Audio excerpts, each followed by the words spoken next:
Welcome to Signs Unscripted. I'm Robin Donovan, Signs of the Times Editor-in-Chief, and with me today is... Alex Perry with Right Way Signs in Chicago. And how's the weather in Chicago right now, Alex? It's low 30s, which makes it feel like summer. All right, so you've got your shorts on. You're ready to go. Yeah. Flip-flops, yep, ready to go. So I know we want to talk about your advocacy work today, but first I was hoping you would tell me a little bit about your company, how long you've had it, and what your bread and butter type of work is. Yeah, absolutely. So our company was started in 2012. My family's actually been in the sign industry since the 1970s, and we started this newer company in 2012 as somewhat of a side project to keep my dad busy during retirement. He's a sign painter by trade, and he wanted to keep active. He loves what he does. He doesn't consider it a job. So we started it, and my background varies, but one of my core areas of focus is marketing. So I helped him build a website. I put the company in my name just because he didn't want to run the business anymore. He just wanted to do the work. And before I know it, I was working nights and weekends, helping him, on projects for some really exciting clients. And then 2014 rolled around, and I had a full-time job in the political arena and decided it was time for me to step away from that and Sure.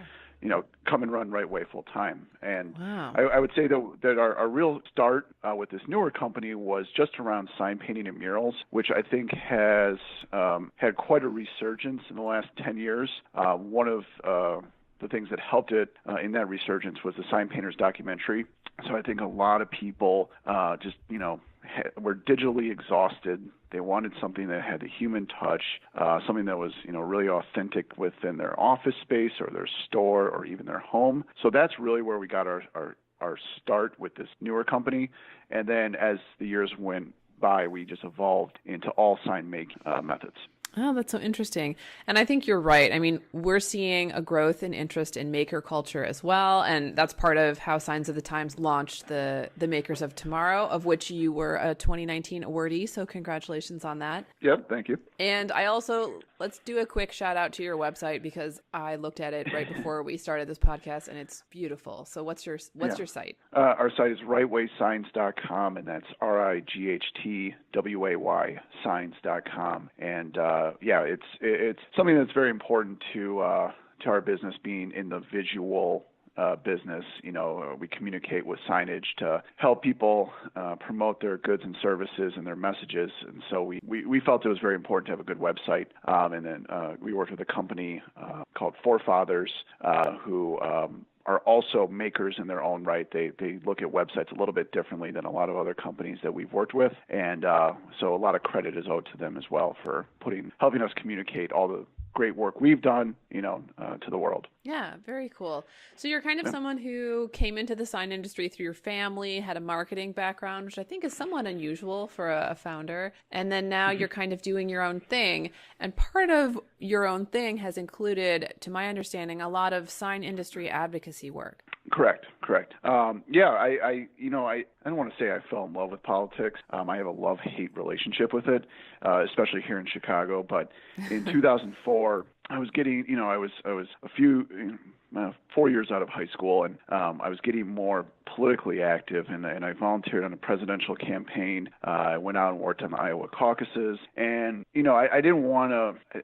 I've never been really attracted to politics as a career. I don't want to run for office and be a career politician. I want to kind of work behind the scenes and help make a difference in the areas that are important, and that I know that at the same time can benefit a lot of other people. So I was in the sign business back then, working for my dad's former company, and it was a much different landscape at the time in terms of business and technology. I mean, you can really build your own website in an hour today. Back then you had to hire someone and pay thousands and thousands of dollars to do that. So I would say that our sign business back then was much different than it is today due to the advancements in technology. So I had a little bit more, our business was just different. It was smaller. I had a little bit more free time. So I got involved in the local level in the town that we were in Evanston, Illinois, somewhat lobbying for changes to the sign code to allow for blade sign. So they did not allow blade signs in Evanston up until, I want to say about 4 to 5 years ago.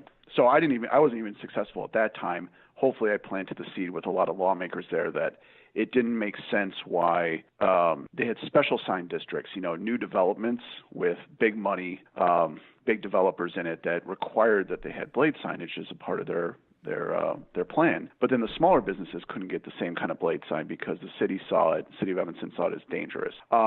So I was really an advocate for changing that because it just still to this day it doesn't make sense to me. As long as it's made properly and installed properly, it's not going to be unsafe. It's not like inherently dangerous. Exactly. And there's cases where it does not just with signs, with anything. Something goes wrong and that becomes the poster child for the unsafe vehicle to drive because the brakes stopped working, and all of a sudden that's the entire car maker is trying to defend itself from that. So I felt the same way about the sign industry in Evanston, and so I sold my part of the business. We had business partners back then. I sold my part of the business and moved on to the Illinois Chamber of Commerce, which is a business advocacy group. So I was kind of merging my love for business and politics into one, and I spent 8 years there, and it was a tremendous experience. What would you say was like your top accomplishment with them? With them, I didn't leave truly feeling like I accomplished a lot, just because that's I think when you're working in public policy, it takes so long. Everything takes so long, exactly. So I worked with different stakeholders within our organization on workers' compensation reform, which is not a very attractive sounding thing to work on daily, but workers' comp, if any sign company especially is listening to this right now, they know that is a huge cost that they have to incur, especially if they're manufacturing and installing signage. Illinois, it's through the roof. We're a small company. I won't even say the number that we pay, but it's a lot of money. Mm-hmm. And so that was one thing that we did. Working at the chamber, we did have some success there in reducing some of the costs. Mm-hmm. I think my main accomplishment walking away from there was talking to small business owners across the state and encouraging them to be involved. And we heard a lot of the same excuses that they don't have the time, they don't have the resources, exactly, and that's why the Illinois Chamber existed. Yeah, well, and that's actually that was a question that was popping into my head as you were talking, is how do you convince sign makers that advocacy is worth their time? Because if you look around, there are agencies, there's ISA, that's doing that type of work. Obviously, there's an unlimited amount of work to be done. So what's your pitch on to the individual, to the small sign company? Because you guys are not gigantic, right? Like, how many people are at Right Way? So we have 14 employees. I mean, compared to the good old days in Evanston with our old company, we were only 2 employees. So not tiny, but you're not a multinational corporation here, and you're making the time for this. So what would you tell other people about why they should too? Yeah, it's a great question, and trust me, I talk to businesses of all sizes, and there's some very well-known businesses that are headquartered in Illinois that I would talk to that would say the exact same thing, that we don't even though they were big, they didn't have the time, the money, or the resources. I would pitch them on at least at the Illinois Chamber supporting us through a financial contribution, right? Mm-hmm. So like with the International Sign Association, which by the way does an amazing job, and has been a huge supporter of trying to get Chicago to be more friendly when it comes to the sign code. It's the same thing with them. They need to raise money in order to support their mission. So, if I was a little bit busier and didn't have the time, writing a check that could help go towards supporting their organization and their cause could go a long way. And it was a very hard sell, and it still is a hard sell even now as a business owner, trying to get other sign companies to get engaged in sign permit reform here in Chicago. I'm hearing a lot of the same things that I heard, 5 to 10 years ago. It's just we don't have the time, money, or resources. But yet, what do you think people stand to gain? Because you're doing the work. Yeah, well, and hopefully not to rub anyone the wrong way, but I heard this a lot in the chamber. Is, well, someone else will take care of it, and to a certain point that's true. I'm not going to say I'm the only sign company involved in this. We have a half a dozen sign companies here in the Chicagoland area that are helping, this task force that we have that is part of the Illinois Sign Association International, and then there's other business groups that are trying to get some, reform passed as well. So a lot of the mentality can be, well, someone will take care of it. Or a lot of people, and I don't blame them for this. I mean, I heard it for 8 years at the chamber. They just don't have any hope that there actually is going to be change.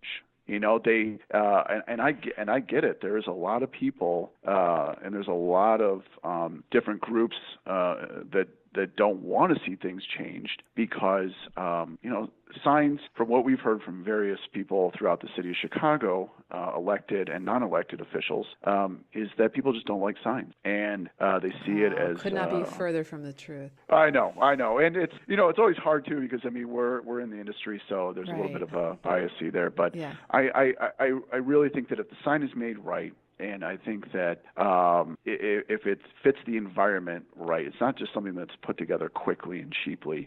It really can have a tremendous impact for not just that business, but for the community. And I look at what Sign in Cincinnati. Is it Signco? Cosign. Cosign. Oh, Cosign. Okay. Cosign. Yes. I saw what, I had it the other way around. So Cosign, I saw what they, did a few years ago, and I think they continue to do. And it's amazing. And I wish more cities would adopt that kind of program and try to support rebuilding and that was these neighborhoods. Partnering small businesses with sign makers to get really creative signs in the Cincinnati area.